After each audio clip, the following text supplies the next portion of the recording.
Arpeggios are something in music where we play a chord broken, playing from bottom to top or top to bottom.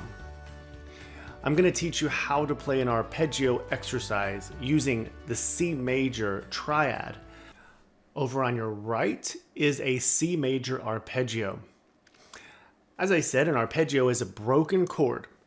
So if you don't know already, the C major chord is made up of C, E, and G. The right hand fingering is on top, the left hand fingering is on the bottom.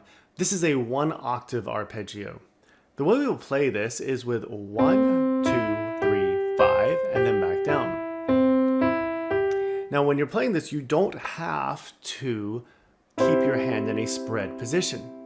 If you can't reach this, or it feels uncomfortable to keep your hand in this position, I suggest just kind of moving your arm with the motion. I'm going to show you a little bit later on the technique I do this with, and how this is going to help you with all your arpeggios and anything where you have a spread chord, especially these spread broken chords.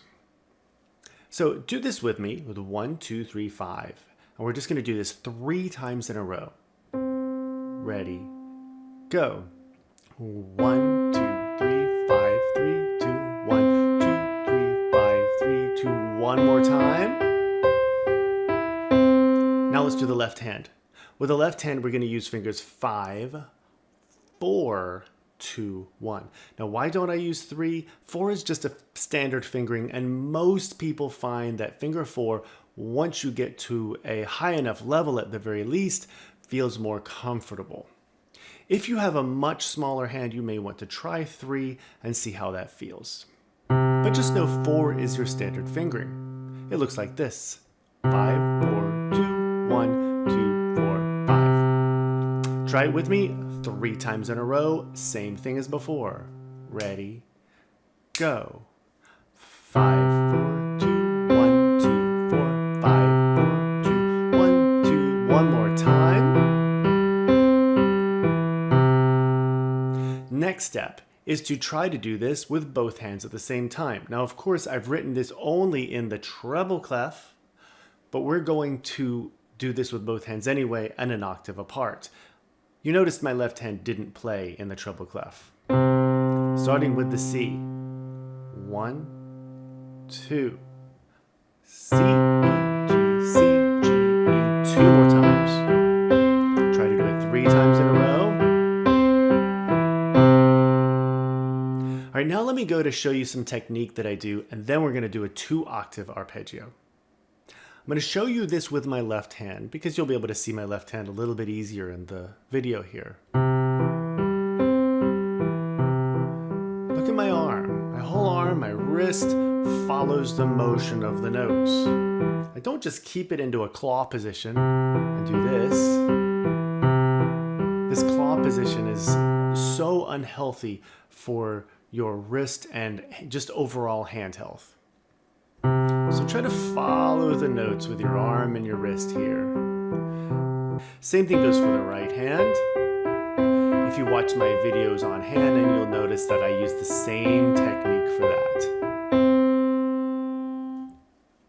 Now let's look at how to do this more than 1 octave. When we add another octave, we have to change the fingering just slightly. For the right hand, we'll do 1, 2, 3, and instead of 5 on this C, the thumb comes over to the C. 1, 2, 3, 5. On the way back down, when you get to the thumb, you have to keep going, so third finger comes over to play G and finishes there. Something to remember about arpeggios is you do not have to connect with the thumb crossing over or other fingers crossing over the thumb. So as I cross under here, I'm going to show you in slow motion. 1, 2, 3. Did you notice that I let go before my thumb got there? There's no need to overcompensate. Notice what my hand and arm have to do to get here? Don't overcompensate.